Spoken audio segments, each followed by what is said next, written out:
Hello friends, GK गुरुजी अड्डा के YouTube platform पे मैं शैलेश आप सभी का हार्दिक स्वागत करता हूं। प्यारे साथियों, जैसे कि आप सभी को पता होगा, आप लोगों का सीटेट का एग्ज़ाम दिसंबर में होगा। उसी को ध्यान में रखते हुए लगातार आपकी तैयारी आपको करवाई जा रही है।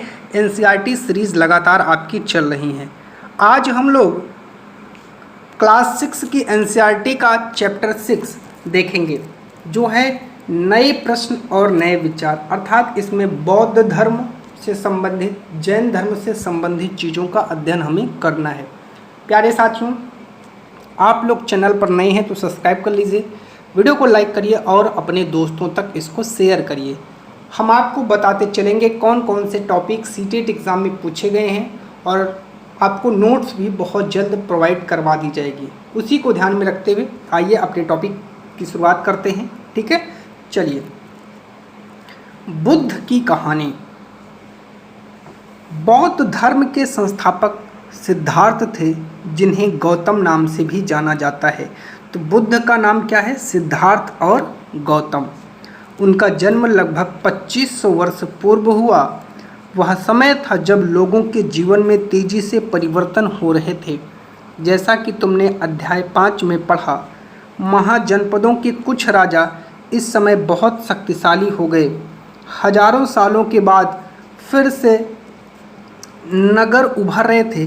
गांवों के जीवन में भी बदलाव आ रहा था।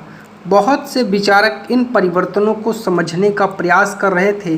वे जीवन के सच्चे अर्थ को जानना चाह रहे थे। बात करते हैं बुद्ध की। इम्पॉर्टेंट है, कई दफ़ा सीटेट में यहाँ से क्वेश्चन आया है, याद रखिएगा। ठीक है। बुद्ध क्षत्रिय थे, शाक्य नामक एक छोटे से गण से संबंधित थे। युवा अवस्था में ही ज्ञान की खोज में उन्होंने घर के सुखों को छोड़ दिया। अनेक वर्षों तक भ्रमण करते रहे, अन्य विचारकों से मिलकर चर्चा करते रहे। अंततः ज्ञान प्राप्ति के लिए उन्होंने स्वयं ही रास्ता ढूंढने का निश्चय किया। इसके लिए उन्होंने बोध गया बिहार में एक पीपल के नीचे कई दिनों तक तपस्या की और अंततः उन्हें ज्ञान प्राप्त हुआ। ज्ञान के बाद वो बुद्ध कहलाए।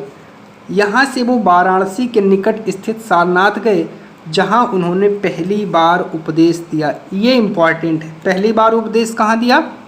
वाराणसी, और वाराणसी के कहाँ? सारनाथ में। ठीक है। और इनकी मृत्यु कहाँ हुई थी? तो कुशीनारा। कुशीनारा में मृत्यु से पहले का शेष जीवन उन्होंने पैदल एक स्थान से दूसरे स्थान की यात्रा करने और लोगों को शिक्षा देने में व्यतीत कर दिया। यह है सारनाथ का स्तूप, नीचे आपको दिखाया गया है। इस इमारत को स्तूप के नाम से जाना जाता है। यहाँ पर बुद्ध ने अपना सर्वप्रथम उपदेश दिया। इसी घटना की स्मृति में यहाँ स्तूप का निर्माण किया गया। स्तूप के बारे में आप चैप्टर 10 में अच्छे से पढ़ेंगे। बुद्ध ने शिक्षा दी कि यह जीवन कष्टों और दुखों से भरा है। मोस्ट इम्पॉर्टेंट है, यहाँ से एक एक लाइन को समझिएगा। बुद्ध ने शिक्षा दी कि जो जीवन है वो कष्ट और दुख से भरा है, और ऐसी हमारी इच्छा और लालसाओं जो हमेशा पूरी नहीं हो सकती उसके कारण है। अर्थात जो हमारी इच्छा है, हमारी लालसा है, उसी से हमें दुख होता है। कभी कभी हम जो चाहते हैं वह प्राप्त कर लेने के बाद भी संतुष्ट नहीं होते एवं और अधिक वस्तुओं को पाने की इच्छा करने लगते हैं। बुद्ध ने इसे लिप्सा या तृष्णा कहा है। जैसे आप 10,000 रुपये की नौकरी कर रहे हैं, कल को अगर आपको 20,000 वेतन मिलने लगे तो आप सोचेंगे कि मुझे 30,000 मिले। 30 मिलेगा तो आप 40 सोचेंगे, 40 मिलेगा तो आप 50 सोचेंगे। अर्थात आपकी जो लिप्सा है, जो तृष्णा है, वो कम नहीं होगी। बुद्ध ने शिक्षा दी कि आत्म संयम अपनाकर ऐसी लालसा से मुक्ति पा जाएगी। अभी 2024 में सीटेट में यहाँ से क्वेश्चन आया है। ठीक है। और लगभग हर बार यहाँ से एक आध क्वेश्चन बन जाता है, तो बहुत अच्छे से समझिएगा। उन्होंने लोगों को दयालु होने और मनुष्यों के साथ साथ जानवरों के जीवन का भी आदर करने की शिक्षा दी। वे मानते थे कि हमारे कर्मों के परिणाम, चाहे वे अच्छे हों या बुरे, हमारे वर्तमान जीवन के साथ साथ बाद के जीवन को भी प्रभावित करते हैं। बुद्ध ने अपनी शिक्षा सामान्य लोगों की भाषा, प्राकृत भाषा में दी, इसे सामान्य लोग भी उनके संदेश को समझ सके। मोस्ट इम्पॉर्टेंट है, बुद्ध की जो शिक्षा का माध्यम है वो प्राकृत भाषा है। ठीक है, चलिए, बुद्ध ने कहा कि लोग किसी शिक्षा को केवल इसलिए नहीं स्वीकार करें कि यह उनका उपदेश है, बल्कि वे उसे अपने विवेक से मापें। और देखें उन्होंने ऐसा किस प्रकार किया। ये आपको स्तूप दिखाया गया होगा, जो बनारस गए हैं वो ज़रूर यहाँ पर इसको देखे होंगे। ये किस्सा गोमती नाम की एक कहानी है जिसमें बताता है कि उसका बालक मर जाता है, बहुत दुखी रहती है, तो लोग उसको कहते हैं कि जाओ बुद्ध के पास। बुद्ध ने उससे कहा कि जा कर के मुझे ऐसे घर से थोड़ा सा सरसों के दाने ले आओ जहाँ कोई मरा ना हो। तो वो जाती है हर घर में और जो है वो सरसों के दाने मांगती है, लेकिन कहती है आपके घर में कोई मरा ना हो। तो वो उसको कहीं नहीं मिलता है। फिर वो पुनः बुद्ध के पास आती, तो बुद्ध ने उसको ज्ञान दिया कि मृत्यु जीवन का अटल सत्य है, मरना तो एक दिन सबको है। ठीक है, जो जब आया है तो उसको जाना ही पड़ेगा। ठीक है, तो इस प्रकार से जो है वो कहानी में उसको शिक्षा दी। बात करते हैं भारतीय दर्शन की 6 पद्धतियाँ। भारतीय दर्शन की या षड दर्शन की सदियों से भारत द्वारा सत्य की बौद्धिक खोज का प्रतिनिधित्व दर्शन की 6 शाखाओं ने किया। वे वैशेषिक, न्याय, सांख्य, योग, पूर्व मीमांसा, वेदांत या उत्तर मीमांसा के नाम से जाने जाते हैं। दर्शन की इन 6 पद्धतियों की स्थापना कणाद, गौतम, कपिल, पतंजलि, जैमिनी और व्यास द्वारा की गई, जो आज भी देश में बौद्धिक चर्चा को दिशा देते हैं। जर्मन मूल के ब्रिटिश भारतविद फ्रेडरिक मैक्स मूलर के अनुसार दर्शन की इन 6 शाखाओं का विकास कई पीढ़ियों के दौरान व्यक्तिगत विचारकों के योगदान से हुआ है। यद्यपि ये एक दूसरे से भिन्न दिखते हैं, तथापि सत्य की इनकी समझ में आधारभूत तालमेल दिखता है। बात करते हैं उपनिषद। इसी समय बहुत से दूसरे अन्य चिंतक भी दार्शनिक प्रश्नों का उत्तर ढूंढने का प्रयास कर रहे थे। उनमें से कुछ मृत्यु के बाद के जीवन के बारे में जानना चाहते थे, जबकि अन्य यज्ञ की उपयोगिता के बारे में जानने के लिए उत्सुक थे। इनमें से अधिकांश चिंतकों का मानना था कि इस विश्व में कुछ तो ऐसा है जो स्थायी है, जो मृत्यु के बाद भी बचा रहता है। उन्होंने इसका वर्णन आत्मा तथा ब्रह्म अथवा सार्वभौम आत्मा के रूप में किया है। वे मानते थे कि अंततः आत्मा तथा ब्रह्म एक ही है, उसमें कोई अंतर नहीं है। ऐसे कई विचारों का संकलन उपनिषदों में हुआ है। उपनिषद उत्तर वैदिक ग्रंथों का हिस्सा हैं।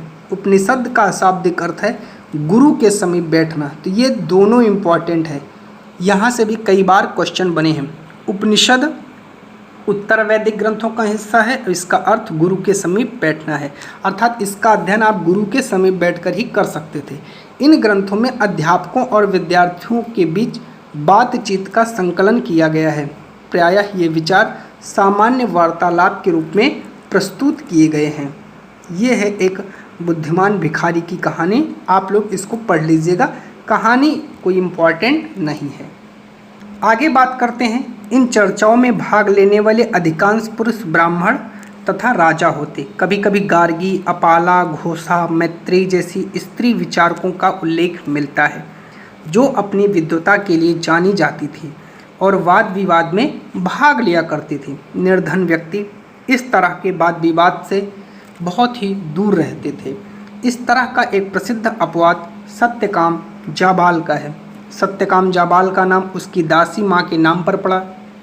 सत्यकाम के मन में सत्य जानने की तीव्र जिज्ञासा उत्पन्न हुई।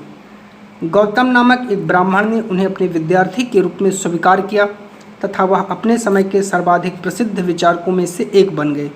उपनिषद के कई विचारों का विकास बाद में प्रसिद्ध विचारक शंकराचार्य के द्वारा किया गया, जिनके बारे में आप कक्षा 7 में पढ़ेंगे।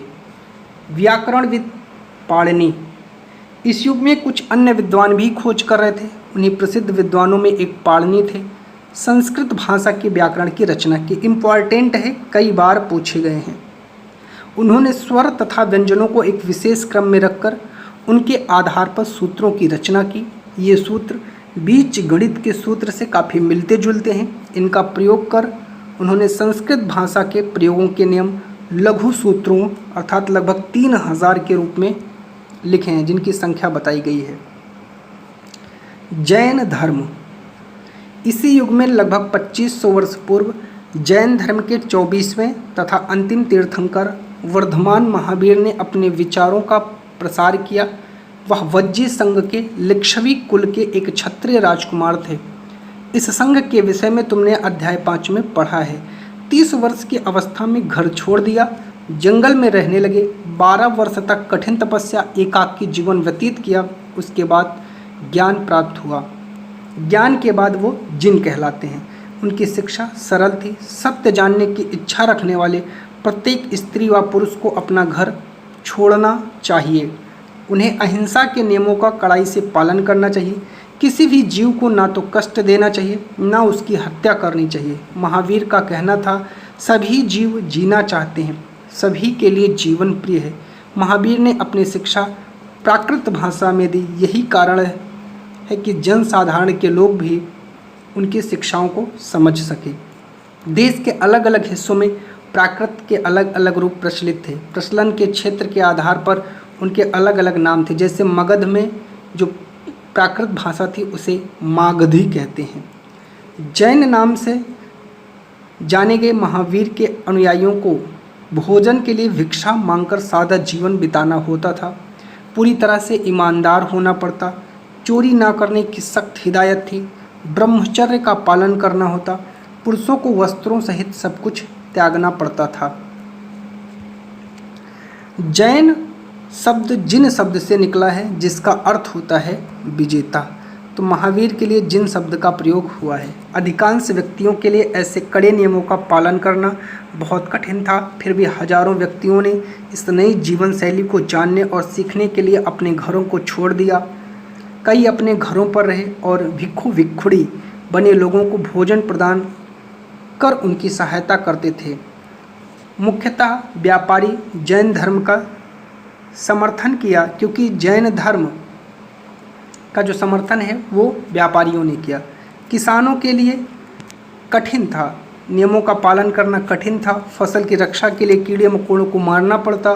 बाद की सदियों में जैन धर्म उत्तर भारत के कई हिस्सों के साथ गुजरात, तमिलनाडु, कर्नाटक में फैल गया। महावीर तथा उनके अनुयायियों की शिक्षाएं कई शताब्दियों तक मौखिक रूप में रहीं। वर्तमान रूप में उपलब्ध जैन धर्म की शिक्षाएं लगभग 15 वर्ष पूर्व गुजरात में वल्लभी नामक स्थान पर लिखी गई।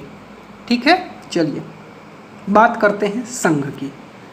महावीर तथा बुद्ध दोनों का मानना है कि घर त्याग करने पर ही सच्चे ज्ञान की प्राप्ति हो सकती है। ऐसे लोगों के लिए उन्होंने संघ नामक एक संगठन बनाया, जहां घर त्याग करने वाले लोग एक साथ रहते हैं। संघ में जो भी व्यक्ति अपना घर त्याग दिया है वो एक साथ रहता है। संघ में रहने वाले बौद्ध भिक्षुओं के लिए बनाए गए नियम विनय पिटक नामक ग्रंथ में मिलते हैं। इम्पॉर्टेंट है। तो जो संघ में रहने वाले बौद्ध भिक्षु हैं उनके नियम कहाँ मिलेंगे? विनय पिटक में। विनय पिटक से हमें पता चलता है कि संघ में पुरुषों और स्त्रियों को रहने की अलग व्यवस्था थी। सभी व्यक्ति संघ में प्रवेश ले सकते हैं। संघ में प्रवेश के लिए बच्चों को अपने माता पिता, दास को स्वामी, राजा के यहाँ काम करने वाले लोगों को राजा, कर्जदारों को देनदारों से अनुमति लेनी होती थी। इम्पॉर्टेंट है, यहाँ से कई बार प्रश्न बना है। एक स्त्री को अपने पति से अनुमति लेनी होती थी। संघ में प्रवेश लेने वाले स्त्री पुरुष सादा जीवन जीते थे। वे अपना अधिकांश समय ध्यान करने में बिताते थे और दिन के एक निश्चित समय में वे शहर तथा गांव में जाकर भिक्षा मांगते। यही कारण है कि उन्हें भिक्षु तथा भिक्षुणी साधु के लिए प्राकृतिक शब्द है। वे आम लोगों को शिक्षा देते और साथ ही एक दूसरों की सहायता भी करते। किसी तरह की आपसी लड़ाई का निपटारा करने के लिए प्रायः बैठक भी करते। संघ में प्रवेश लेने वालों में ब्राह्मण, क्षत्रिय, व्यापारी, मजदूर, नाई, गणिकाएँ, दास शामिल थे। इनमें कई लोगों ने बुद्ध की शिक्षाओं के विषय में लिखा। कुछ लोगों ने संघ में अपने जीवन के विषय में सुंदर कविताओं की रचना की। चलते हैं बिहार। विहार क्या होता है? जैन तथा बौद्ध भिक्षु पूरे साल एक स्थान से दूसरे स्थान तक घूमते हुए उपदेश देते। केवल वर्षा ऋतु में जब यात्रा करना कठिन हो जाता तो वे एक स्थान पर निवास करते। ऐसे समय वे अपने अनुयायियों द्वारा उद्यानों में बनाए गए अस्थायी निवासों में पहाड़ी क्षेत्रों की प्राकृतिक गुफाओं में रहते थे उसे ही विहार कहते हैं। जैसे जैसे समय बीतता गया, बौद्ध भिक्षु भिक्षुणियों ने स्वयं तथा उनके समर्थकों ने अधिक स्थायी शरण स्थलों की आवश्यकता का अनुभव किया। तब कई शरण स्थल बनाए गए जिन्हें विहार कहा गया। शरण स्थल जहाँ कह सकते हैं बौद्ध धर्म जैन धर्म को मानने वाले बौद्ध भिक्षुणी रहते हैं। ठीक है, ये आपको दिखा गया पहाड़ी को काट कर बनाई गई है। आरंभिक विहार लकड़ी के बनाए गए और बाद में इनका निर्माण ईंटों का प्रयोग होने लगा। पश्चिम भारत में विशेषकर कुछ विहार पहाड़ियों को खोदकर बनाए गए। तो आपसे पूछेगा पश्चिम भारत में विहार कैसे थे? पहाड़ों को काटकर बनाए गए थे। एक बौद्ध ग्रंथ से ज्ञात है। तो जिस तरह महासागरों में मिलने वाली नदियों की अलग अलग पहचान समाप्त हो जाती है, ठीक उसी तरह बुद्ध के अनुयायी जब भिक्षुओं की श्रेणी में प्रवेश करते हैं तो अपना वर्ण श्रेणी और परिवार सब त्याग देते हैं। चलिए आगे चर्चा करते हैं। प्रायः कहा जाता है कि जो विहार है प्रायः किसी धनी व्यापारी, राजा, भूस्वामी द्वारा दान में दी गई भूमि पर विहार का निर्माण होता था। स्थानीय व्यक्ति भिक्षु भिक्षुणियों के लिए भोजन, वस्त्र, दवाइयाँ लेकर आते थे, जिसके बदले में भिक्षु और भिक्षुणी लोग उन्हें शिक्षा देते। आगे आने वाली शताब्दियों में बौद्ध धर्म उपमहाद्वीप के विभिन्न हिस्सों के साथ साथ बाहरी क्षेत्रों में भी फैल गया। इस समय बौद्ध धर्म की एक नई धारा महायान शाखा का विकास हुआ। इसकी दो मुख्य विशेषताएं हैं। पहले मूर्तियों में बुद्ध की उपस्थिति सिर्फ कुछ संकेतों के माध्यम से दर्शाई जाती थी। मिसाल के तौर पर उनका निर्वाण है वो प्राप्ति पीपल के पेड़ की मूर्ति द्वारा दर्शाया जाता था। ठीक है, अब बुद्ध की प्रतिमाएं बनाई जाने लगी। इसमें अधिकांश मथुरा में तो कुछ तक्षशिला में बनाई जाने लगी। दूसरा परिवर्तन बोधिसत्व में आस्था को लेकर आया। बोधिसत्व उन्हें कहते हैं जो ज्ञान प्राप्ति के बाद एकांतवास या ध्यान साधना कर सकते थे, लेकिन ऐसा करने के बजाय वो लोगों को शिक्षा देने, मदद करने के लिए सांसारिक परिवेश में रहना ठीक समझने लगे। धीरे धीरे बोधिसत्व की पूजा काफ़ी लोकप्रिय हो गई। पूरे मध्य एशिया, चीन और बाद में कोरिया तथा जापान तक फैल गई। बौद्ध धर्म का प्रसार पश्चिम और दक्षिण भारत में हुआ, जहां बौद्ध भिक्षुओं को रहने के लिए पहाड़ों में दर्जनों गुफाएं खोदी गई थी। बौद्ध धर्म दक्षिण पूर्व की ओर श्रीलंका, म्यांमार, थाईलैंड, इंडोनेशिया सहित दक्षिण पूर्व एशिया के अन्य भागों में भी फैला। थेरवाद नामक बौद्ध धर्म का आरंभिक रूप इन क्षेत्रों में कहीं अधिक प्रचलित था। बात करते हैं तीर्थ यात्री की। तीर्थ यात्री वे स्त्री पुरुष होते हैं जो प्रार्थना करने के लिए पवित्र स्थानों की यात्रा किया करते हैं। इसी तरह भारत की यात्रा पर आया चीनी यात्री या तीर्थयात्री फाएसियन काफ़ी प्रसिद्ध है। 1600 साल पहले आया। स्वानसांग 1400 साल पहले आया और इसके करीब 50 साल बाद इत्सिंग आया। ये सब बुद्ध से जुड़ी जगहों और प्रसिद्ध मठों को देखने के लिए भारत आए थे। इनमें से प्रत्येक तीर्थयात्री ने अपनी यात्रा का वर्णन लिखा। इन्होंने अपनी यात्रा के दौरान आई मुश्किलों के बारे में भी लिखा। इन यात्राओं में कई वर्ष लग जाया करते थे। जिन देशों और मठों में का उन्होंने अध्ययन किया उनके बारे में उन्होंने लिखा और उन किताबों के बारे में भी उन्होंने लिखा जिन्हें वे अपने साथ ले गए थे। अगला है नालंदा शिक्षा का एक विशिष्ट केंद्र। स्वानसांग तथा अन्य तीर्थयात्रियों ने उस समय सबसे प्रसिद्ध बौद्ध विद्या केंद्र नालंदा बिहार में है वहाँ अध्ययन किया। उसने नालंदा के बारे में इस प्रकार लिखा है, यहाँ के शिक्षक योग्यता तथा बुद्धि में सबसे आगे, बुद्ध के उपदेशों का पूरी ईमानदारी से पालन करते हैं। मठ के नियम काफ़ी सख्त हैं जिन्हें सबको मानना पड़ता है। पूरे दिन वाद विवाद चलता रहता है जिसमें युवा और वृद्ध दोनों ही एक दूसरे की मदद करते हैं। विभिन्न शहरों से विद्वान लोग अपनी शंकाएं दूर करने आते थे। नए आगंतुकों से पहले द्वारपाल ही कठिन प्रश्न पूछते। उन्हें अंदर जाने की अनुमति तभी मिलती थी जब वे द्वारपाल को सही उत्तर दे पाते। 10 में से 7-8 ही सही उत्तर दे पाते थे। आगे बात करते हैं जीवन के चरण आश्रम। ठीक है, चलिए आश्रम शब्द का तात्पर्य जीवन के एक चरण से है। ब्रह्मचर्य, गृहस्थ, वानप्रस्थ, संन्यास नामक 4 आश्रमों की व्यवस्था की गई है।